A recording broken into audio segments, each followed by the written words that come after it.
Sanib-puwersa na ang iba't ibang ahensya ng gobyerno para maghatid ng tulong sa mga apektado ng lindol at bagyo. Panawagan naman nila sa publiko, bukas sila sa anumang donasyon. Narito ang Agenda Weekend Report ni Just Ignacio. Umabante ng relief operations ng Philippine Charity Sweepstakes Office o PCSO patungong Masbate at Cebu ngayong October 5. Isang malaking aid caravan ang hatid ng PCSO, katuwang ng Metropolitan Manila Development Authority at Light Rail Transit Authority para sa mga apektado ng bagyo sa Masbate at matinding lindol sa Cebu. Ang tutuloy po sa Cebu ay 5 dump truck, 3 bus, 11 transport vehicle o 11 ambulansya at ang tutuloy naman po sa Masbate ay 6 na wing vans, malilit na truck po ito, at saka 1 ambulansya po. 2 po dito, 1 po dito sa truck na papuntang Masbate po ay patungo pong Burias Island. Yung isa naman is Tigao Island. Bigas, tubig, noodles, mga delata, flashlights at iba pang essentials ang laman ng charity box na dadalhin sa mga nasalanta ng kalamidad.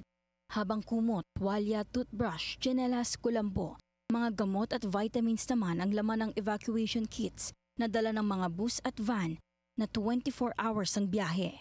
25,000 pamilya ang kayang maayudahan nito ayon kay PCSO Chief of Staff Jeremy Regino. Sa kabila nito, pahirapan naman daw ang pag-deliver sa relief goods sa Masbate. Sa Masbate po may mga daan na hindi passable, yung mga nagdatumbahang puno.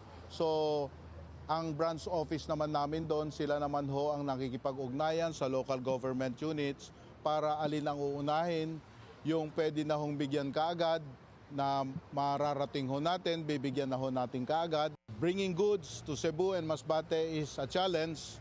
The other challenge is distributing them properly and quickly. Paliwanag ni Regino, whole of nation approach ang kailangan. Ibig sabihin, kasabay ng mabilis na pagpapadala, dapat mabilis din ang distribution sa mga nangangailangan nating kababayan. Sa kabila nito, patuloy naman anya ang pakikipag-ugnayan ng kanilang mga branch offices sa Masbate at Cebu para maihatid ang tulong. Binigyang diin naman ni LRT Administrator Attorney Hernando Cabrera ang share responsibility ng iba't ibang sektor upang makabangon ang mga kababayang apektado ng bagyo at lindol. As we deploy this caravan, we are reminded that the work of healing and rebuilding is a shared responsibility. We urge the public to take part in this mission. Donations may be dropped off at any LRTA station where they will be received and consolidated for distribution to affected areas. Panatilihing buhay ang diwa ng bayanihan at malasakit. Ito ang panawagan ng pamahalaan para sa mga kababayan nating apektado ng bagyo at lindol.